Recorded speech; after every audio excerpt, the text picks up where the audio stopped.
Ready to soundtrack your summer? With Red Bull Summer All Day Play, you choose a playlist that fits your summer vibe the best. Are you a festival fanatic, a deep-end DJ, a road dog, or a trail mixer? Just add a song to your chosen playlist and put your summer on track. Red Bull Summer All Day Play. Red Bull gives you wings. Visit redbull.com/brightsummer ahead to learn more. See you this summer. It's time to refresh your yard during spring backyard days at the Home Depot. Get low prices guaranteed on propane grills starting at $179, like the Next Grill 3-burner gas grill. Or get $50 off a select Weber Spirit grill and bring big flavor to your backyard. Then set the scene with Hampton Bay string lights that bring it all together. Shop spring backyard days for 7 days at the Home Depot, now through May 6th. Exclusions apply. See homedepot.com/price match for details. Last night, you spent 2 hours deciding what to wear to the party. This morning, it'll take you 2 minutes to list it on Depop and make your money back. Just grab your phone, snap a few photos, and we'll take care of the rest. The sheer dress and platform heels you'll never wear again? There's a birthday girl searching for them right now. Your one-and-done look is about to pay for your next night out. Or at least the ride home. Your style can make you cash. Start selling on Depop, where taste recognizes taste. Hey, this is Kat from Blacktop Mojo, and you're listening to Jay Scott on the Hook Rock. Keep on rocking.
Hey everyone, what's happening? What's going on? It is Friday Eve, Thursday night, November 4th. How's everybody doing today? I'm Jay Scott.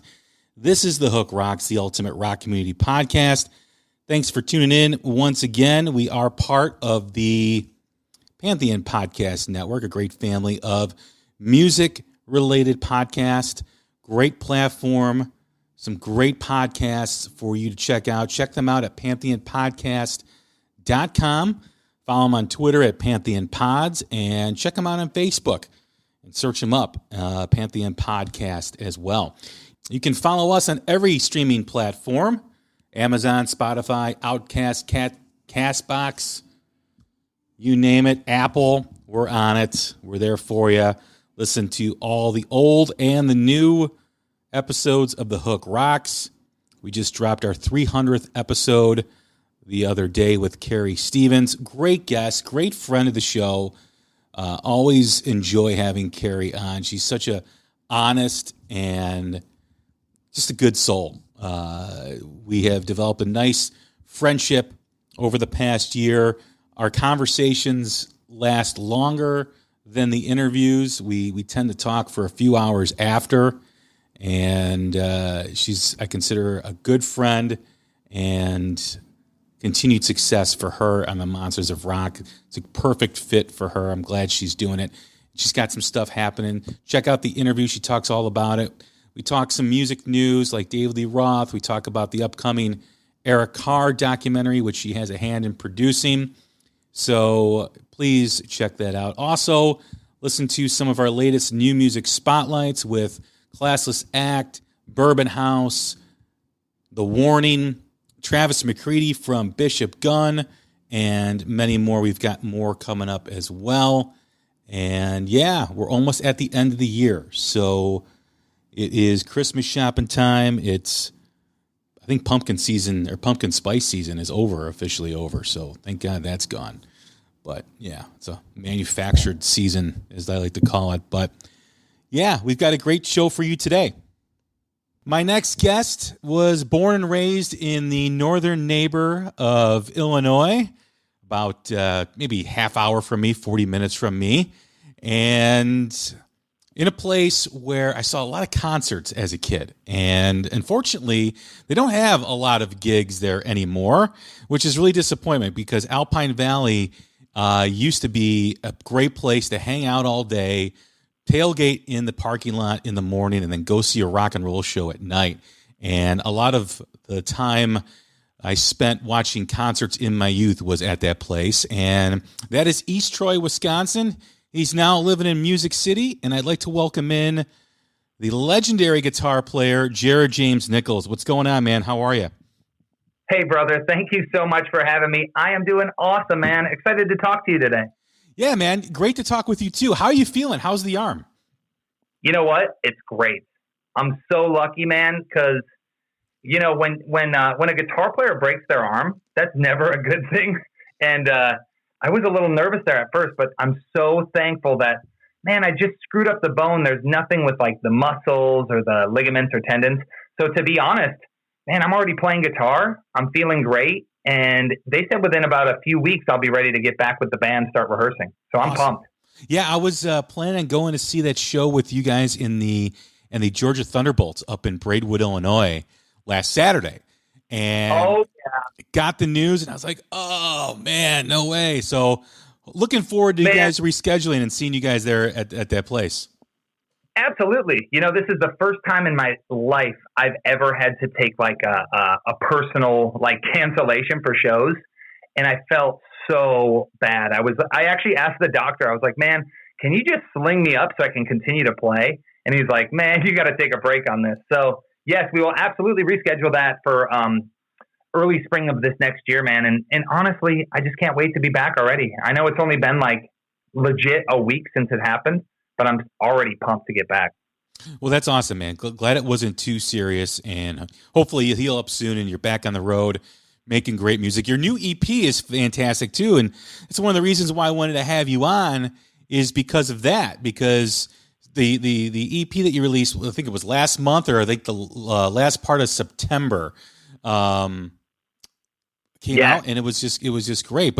And we'll get into all that. But I got to ask you the question we always ask first time guests on the Hook Rocks, and that is really what the show is about. Just like every rock song has a hook that sucks you in, every rock fan has a moment, whether it's a concert, a band, an album, or song that hooked them on rock and roll. What was it for you?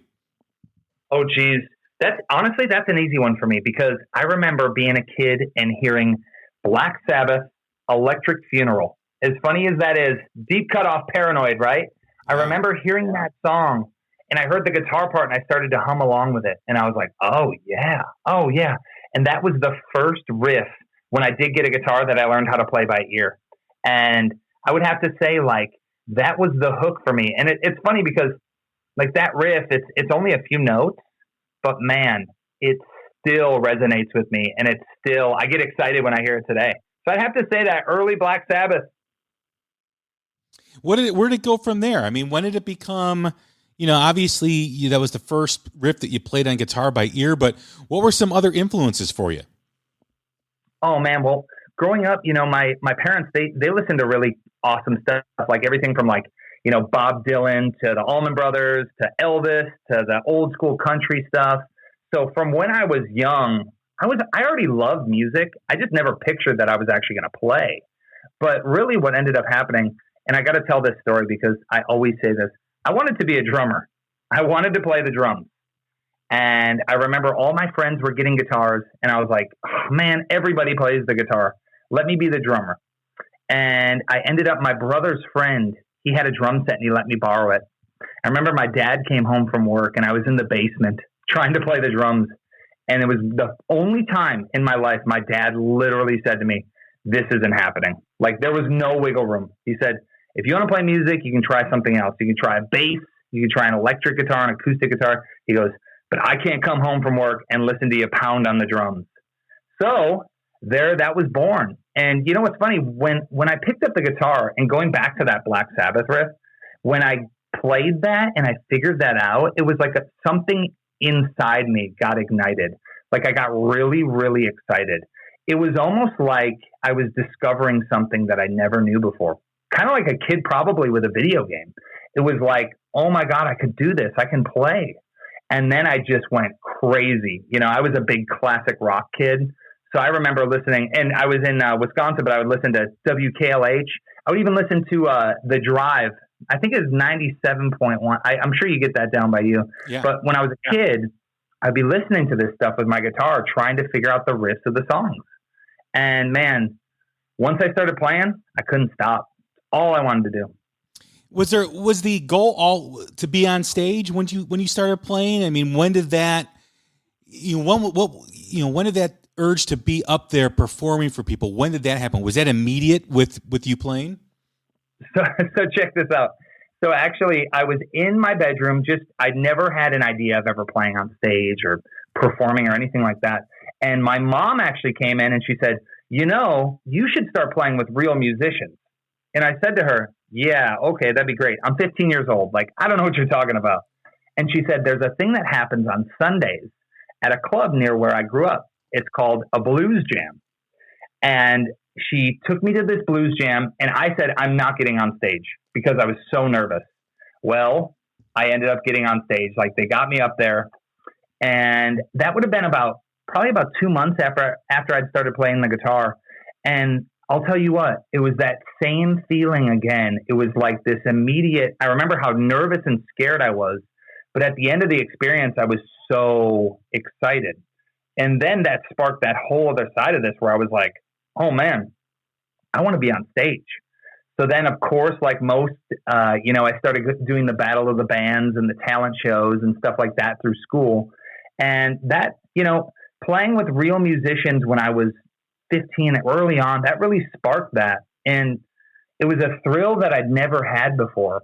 And to be honest, to this day, every single time I hop on stage, whether I'm jamming with someone or I have a show with my band or whatever, I still get that feeling. You get that buzz. I get the buzz, man, and I can't control it. It's just so exciting still. As far as writing music, was there a song that you heard that was interesting enough where you wanted to write lyrics? Oh yeah, for sure. One of the things for me, I was always, ever since the beginning, I was trying to just write like riffs. I would hear something, whether it was a song that was popular. Like I remember when Seven Nation Army came out, I basically made like a copy version of Seven Nation Army and I made my own lyrics to it. And it was one of those things early on that I knew that it was almost like, if I could equate it, it was like the yin to the yang. It was like playing guitar was great, but I had this like urge, whether I was, with my friends or just sitting alone in my room, I wanted to like make songs because I always wanted to play the parts of songs. I was never like a total shredder guy. It was more like, man, that's a really cool song. So I would try and play the guitar part and sing it. And really that kind of birthed me even stepping in front of a microphone, to be honest, because once the time got where, it was time to play some songs, whether it was, like I said, for a talent show or at an open mic, it was like, well, I guess I'll sing because, I like both sides of it. Because a lot of players, they'll only be into the one thing. For me, it was the whole package. Because a lot of guys who do play lead very rarely do sing. I mean, you've got a lot of rhythm guitar players, and there are some lead guitarists that do sing. I mean, I think of guys like Ace Frehley, and I'm sure there's others too as well. I just can't think of it at the top of my head right now, but that's a very unique thing to play lead and sing. I mean, obviously Gary Moore did. Eric Clapton, of course. And now I'm starting to remember all the names I was thinking of, but but more or less though, it is a rhythm player who's always singing, and to play lead and do it how you do it, that's very unique. That doesn't happen all the time. Well, yeah, and you know what? When I really started coming to age, I remember when I moved out and I really said, "Hey, I'm going to become a musician. I'm going to be a guitarist."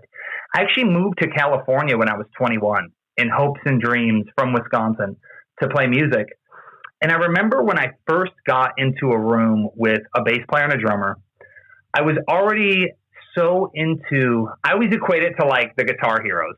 And it might sound funny, but like Eric Clapton with Cream, Jimi Hendrix, Stevie Ray Vaughan, Johnny Winter, all of these guys, Kenny Wayne Shepherd. Well, he didn't really sing much, but all of these guys that kind of had their own band where they were the lead guy and they were the singer. That to me really stuck out from an early age. And that was always kind of the goal. It was like, okay, I'm going to play lead, but I'm also going to sing and I'm also going to write the songs. It was like that whole trifecta. Where do you get your inspiration for lyrics? Oh man. Well, it used to be I would try and just make stuff up that sounded cool, or like I would kind of like just try and be creative. But then honestly, it just started coming from real life experiences. The more I wrote, the more I found myself, trying to get out different emotions through writing.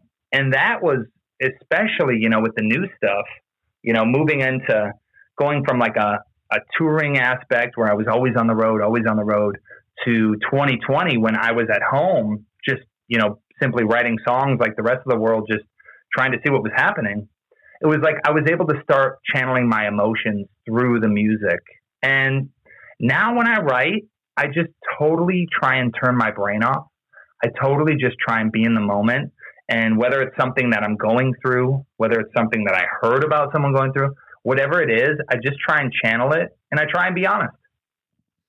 When you are writing and you are writing about personal experience, is that difficult for you to do if it's an uncomfortable situation?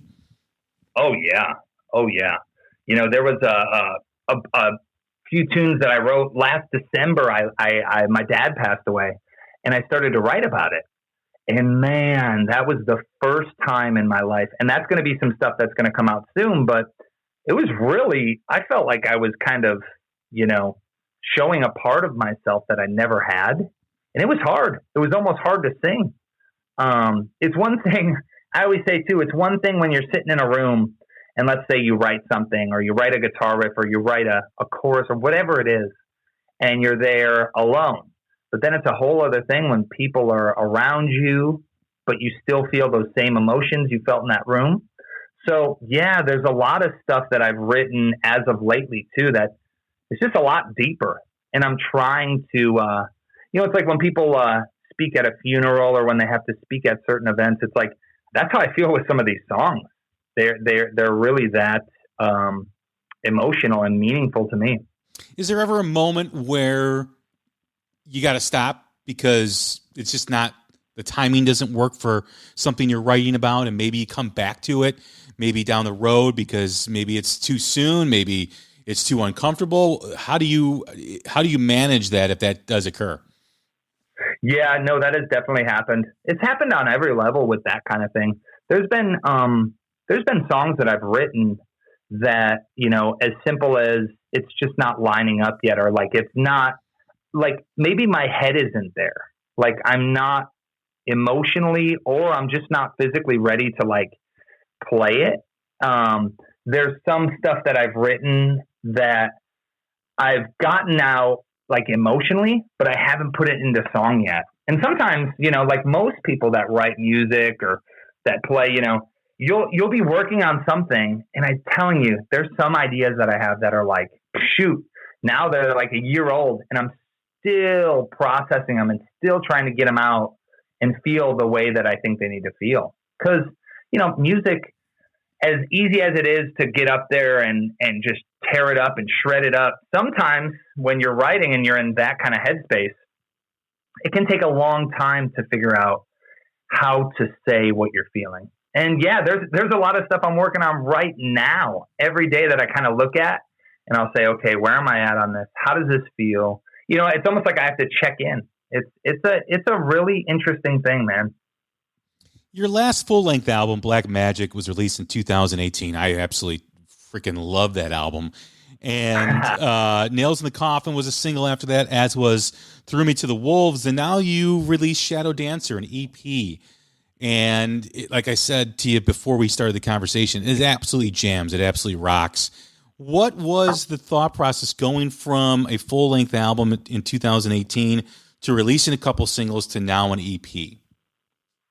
Well, the thing was, when we did Black Magic, that was one of my best friends, Tony Perry. He's the son of Joe Perry of Aerosmith. We were living basically neighbors to each other. And we started jamming, and he was great in the studio. And I would have ideas. I'd go by him. We'd record them. And that was like the nucleus of Black Magic. And that whole project, it really, really fell out in a really pure way. Then what ended up happening was I found myself on the road.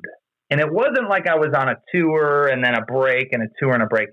I was touring. I was out for months at a time.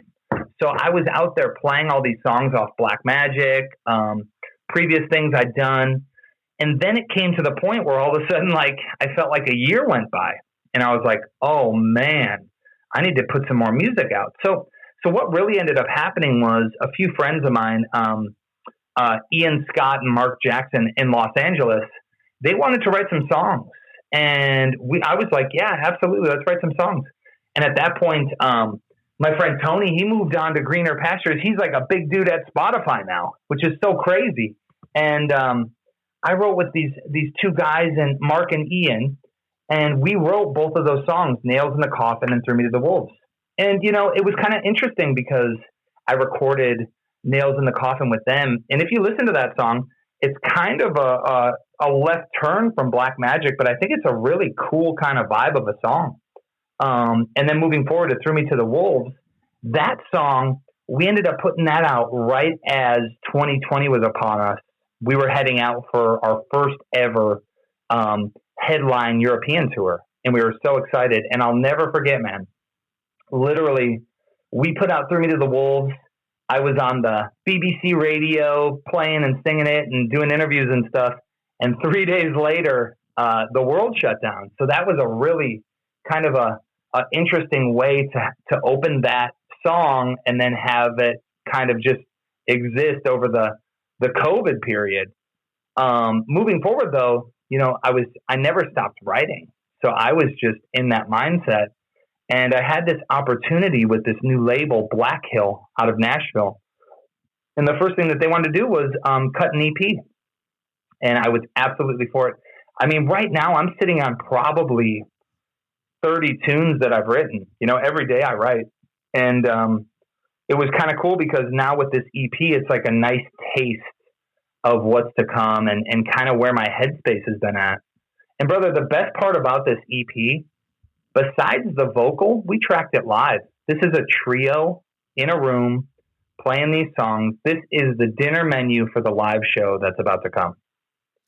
Is that difficult to do, to record live, you know, based on other experiences that you've had recording? Oh my goodness. Well, check this out. So not only did we record it live, sorry, brother, we recorded it to tape. So it went from not only live in a room with the band, but we did it with no overdubs. Wow. It was like, you know what? You better get this down and not screw up. You know what I mean? Yeah. So it was a really, really cool thing to do. And it was kind of nervous. You know, it was the first time I'd ever done anything like that. Well, when you do record something like that, you really do get the room you're in. You feel that vibe that you guys are creating. And not to say that you can't create a vibe recording an album how it's normally done, but there is something about that live aspect that just captures energy. I know when I talked to Charlie Starr earlier this year from Blackberry Smoke, their last album was recorded live. And I've always felt that their guitar live always is front and center. And it takes a little bit of a back step on their other studio albums, but this album, man, those guitars are up front and that energy is there. And I love when that happens for an artist. Yeah. Oh yeah. The first thing that I noticed too, playing live, you react different. You play in a certain way that means so much more in the moment. And, you know, a lot of people, when they record, you know, they'll sit and they'll think about it. And that's awesome. There's a whole other, you know, headspace that goes into that. But when we were in the studio, we were playing loud. We were playing as if we were playing a show. I was, how do I say this? I was flying off the seat of my pants, like I was in the room. We were sweating. We were just rocking. And it was such a cool experience because all the time when I'd go into a studio, I would always have this feeling like, okay, Jared, you have to be really serious. Everything has to be so serious. It has to be perfect. And you know what I mean? And I would get in my own head about it. And I would go, how am I going to make, organic sounding rock and roll, organic sounding music that I'm really, in love with? With this version, we turned the amps all the way up and we said, hey, let's just see what happens. Let's just let it flow. And in return, we got what you hear on this EP, which is a really organic sounding band that's playing off each other. And it's an old school, but it's a timeless approach, if you ask me. Yeah, it's just a way, a way different way of creating music. And it affects how the fans absorb the music too, as well. Absolutely. There's a different energy when you turn on, especially this EP compared to anything else I've recorded. The first thing you'll notice is there's an immediate energy. There's an immediate need. It's like there's a pulse. It's a different pulse, and it's exciting. Are there plans to release this physically? Right now it's just available digitally. Absolutely, yeah. We want to release it physically. We're plans to do vinyl, of course, limited edition, different colored vinyls. There's a ton of different stuff on the table. And, with that in tow, this was a great segue because now this gave me all the wings I needed to cut a full length in this style.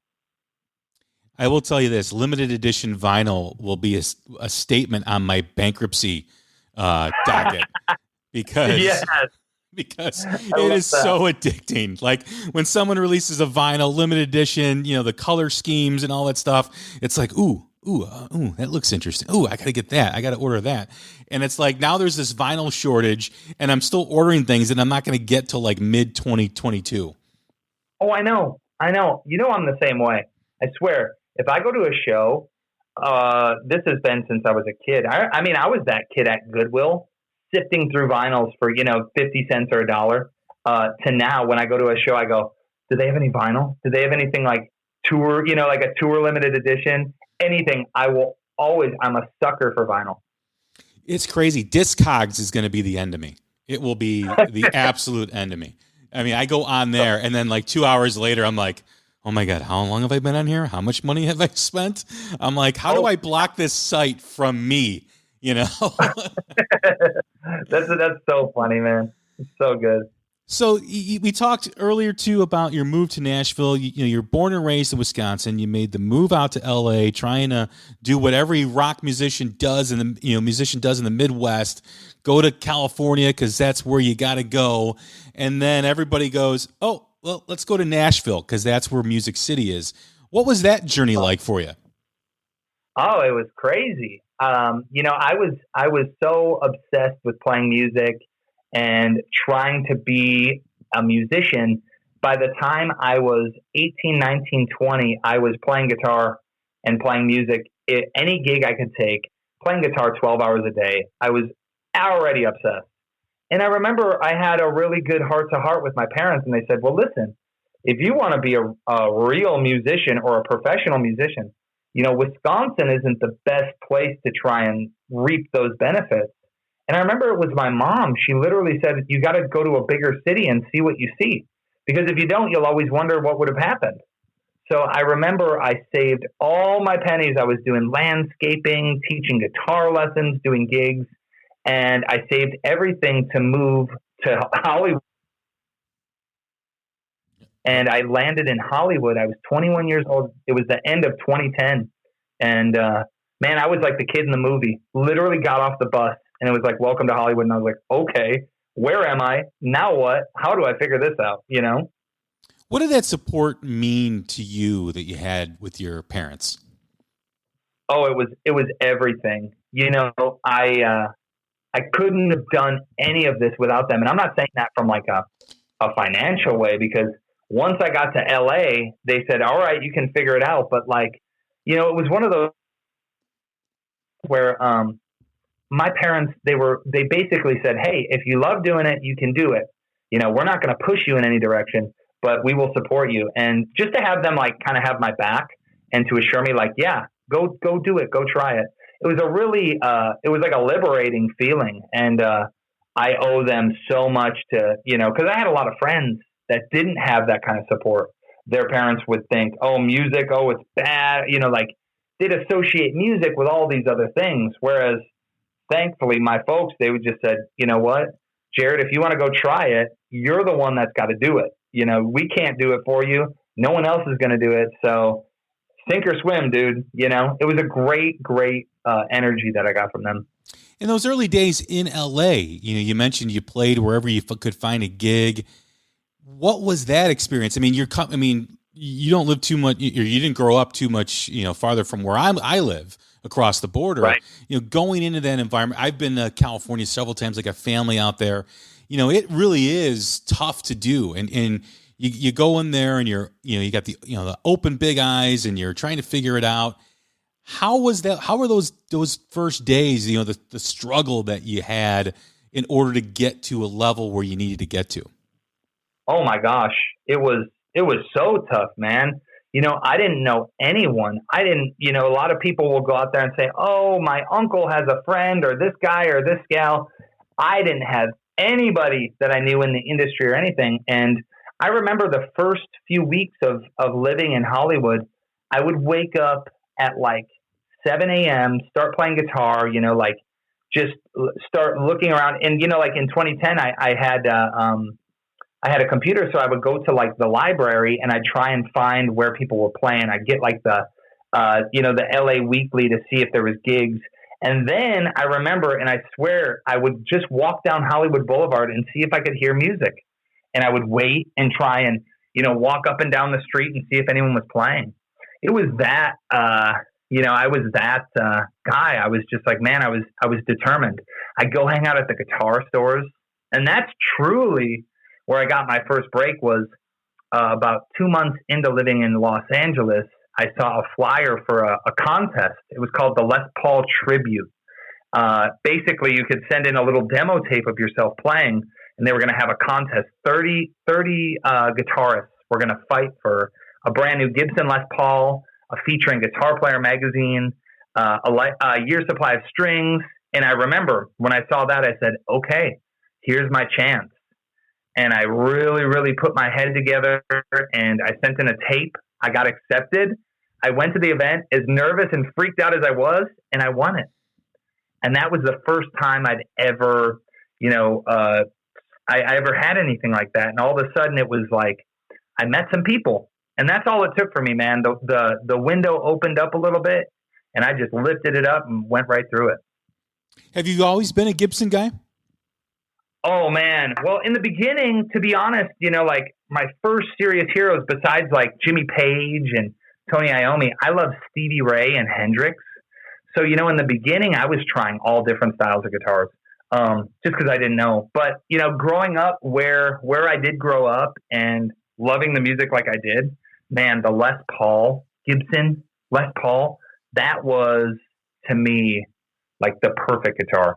And I didn't really own a proper Les Paul until, because they were so expensive at that point, until I was probably 21.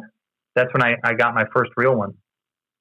You leave California to go to Nashville. What was behind that decision to go to Music City?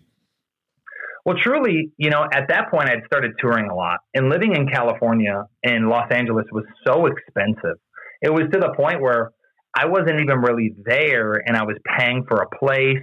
And my longtime girlfriend, who I'm married to now, Amanda, she's from Wisconsin too. She would be there, and it was just like we were paying to have her stay there. And it was almost like, man, if I would love to be in an area that's a little more relaxed, it's not so crazy town. And of course, when I started to tour, I started to come through Nashville, and I had a lot of friends here. And I thought, man, this is a really, really cool vibe. This is a cool city, and it's a lot cheaper, and it's all about the music. So I started to get the crazy eyes where I was like, we're going to Nashville. We're going to Nashville. And thankfully, we got everything together in early September of 2019, we made the move. When for people who don't realize, obviously country music is big in Nashville, but there is a legitimate rock scene, with musicians and people that are down there. And, the more artists I talk to that are from Nashville who have moved to Nashville, it's incredible. I mean, there is an incredible rock scene that exists there. It's not just honky tonk and cowboy hats. Not at all. And you know what? I wouldn't have known until I got here. There is an awesome rock and roll scene. There's a killer, there's so much blues and jazz and really everything is here. And when they say Guitar Town, it's true because, guitar is still the heartbeat of the city. And for me, it was really inspiring when I got here because, I was meeting all these rock and rollers, all these different bands to play with. And to be honest, living in Los Angeles, it was few and far between. There was a lot of people there that would talk, oh, this or this or this. In Nashville, people are playing shows every night. People are working in the studios. And it's just a really awesome energy that I wasn't used to in California. In Cali, it was everyone was trying to get up on their own. Here in Nashville, it's there's so much collaboration, whether you're writing songs or you're doing recording sessions. It's a really, really healthy, competitive edge here that I love. I've heard that. It is competitive, but it's not as cutthroat as LA. And there's not a lot of BS, like you mentioned, in Nashville. It's all, how people can help you play on this record, write this tune with you. You can play on this record. It's very collaborative. And it's interesting because a lot of the younger bands that I've talked to, they found each other in Nashville because they were backing up country artists. There's a lot of musicians in bands that you see on stage playing country that are all rock and rollers in Nashville.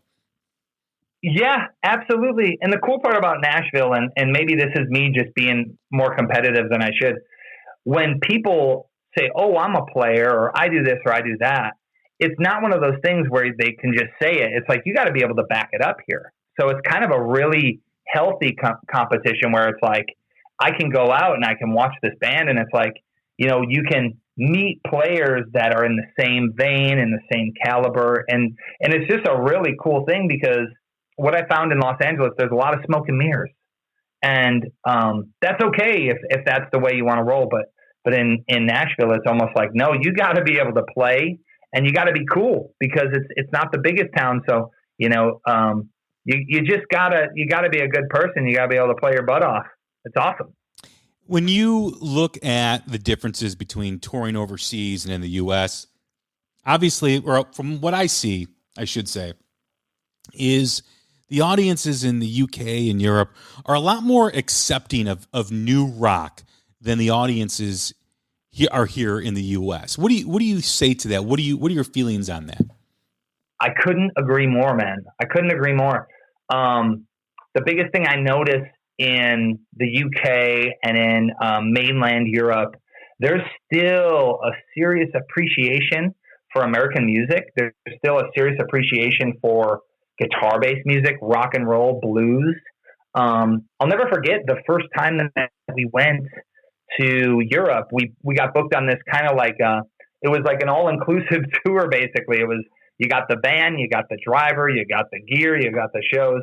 But I'll never forget the first night there, we were in Belgium. Now, I'd never been to Belgium. No one in Belgium knew who I was, but they were hanging my posters at the venue. The first night we were there was 150 people, and they were there because they loved that style of music, and they were genuinely intrigued. And going to your point, they're so accepting of new rock, and they're so fostering, and they nurture it there. It's really a beautiful thing. A band can go over to the UK, over to Europe, whether they're in Germany or Spain or France, and they can get hope. They can feel as if they have a validation, not only about the music that they love, but they could genuinely, get some fans there and get some people really interested. And I remember that was the wind underneath my wings for sure. From 2015, 2016, 2017, we would go over to Europe, and it was every time we were there, it was an adventure, and more people would come. And it was just such a cool energy because, in the States, it's easy to get kind of, what's the word I'm looking for? You get tunnel vision and you're like, oh, this is everything's like this. But in Europe and in the UK, they have a completely different kind of mindset behind it. And it's very refreshing. What do you think causes that? I mean, the rock scene in the UK and Europe is great, with the emerging bands, as is the US. There's so many great new bands. I mean, I consider, obviously you've been around for a bit, but I still think, you're, part of that newer breed, and Georgia Thunderbolts, who you were touring with, is definitely there too as well. There's so many other kick-ass young bands, but for whatever reason, it's not, because it's not flourishing like it does maybe in the UK and other parts of the world. Why do you think that is? I think there's a few reasons. First off, I think that especially in America, when it comes to the digestion of music, it's different now. What I noticed, from traveling all over Europe and all over that area, there was more of a, and I know this might sound really snobby, there's like an appreciation of not only the music, but of art in general. There's more of an appreciation still that they would highly regard music and bands that would come from America. It was special. It felt special. For them, it's more than just, oh yeah, just some rock and roll, blah, blah, blah. Like I feel like here, in America, I feel like either you're up or you're down. There's no other way about it. You can be on the come up, you can be really big, or you can be on your come down. And it's like in overseas, it's not really like that. I've toured over there with everyone from, Zakk Wylde, Black Label Society, Leonard Skinner, Blue Oyster Cult. I mean, tons of bands that I've toured over there with, and whatever stage of their career that they've been in, the fans are genuinely thrilled. And they're ecstatic about it. And in America, I feel like it's very almost judgmental in a way that, it's like it just is so flavor of the week. And over there, you can see longevity, and you can see you can build lifelong fans. I don't know if that's like more of off of social media. I don't know why it's like that here, but I feel like music, especially rock music. I think music in general is so much more disposable in America that it's just like on to the next, which is very hard and disheartening for younger artists or, younger bands, especially bands that haven't been over to Europe. They don't even realize that there still is parts of the world where people truly appreciate and love this art form. I think it has a lot to do with how a young kid is exposed to music. When I was younger, I had my older brother that brought in a lot of music that I discovered. And I think a lot of friends of mine had the same experience. They had an older sibling that would bring in rock music into the house. But if you didn't have that, you still had a music appreciation class in your school. And you were taught how a real instrument is played, and also the work that goes into becoming good. I mean, you can't just pick up an instrument and after a few plays, like a video game, you're all set. I mean, you've got to work, whether it's guitar, trumpet, piano, drums, whatever. You've got to work at that. You've got to continue to practice. You've got to have the work ethic to do it.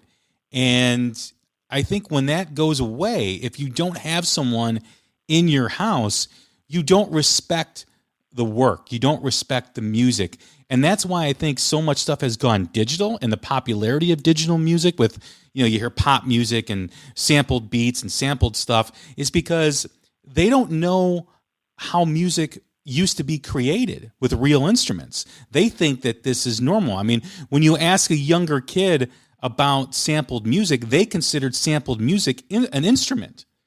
And I guess you could in a weird sort of way, but those samples exist because of a real instrument playing that riff or drum beat or whatever.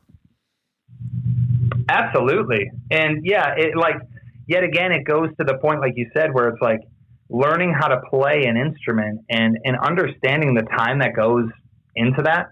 some nights, man, I literally, I'll joke around with my bandmates, and, you know, we'll be in Europe, and there will be people there, you know, wherever we are, and they'll be looking at me and they're going, oh my, you know, they want to like touch my hands. When we went to Japan, people were trying to like touch my hands. And I know that sounds so funny, cause then I could play, you know, anywhere in America, and I could play the best thing I've ever played. And I think a lot of people would kind of just go, oh yeah, that's cool. All right. What's next?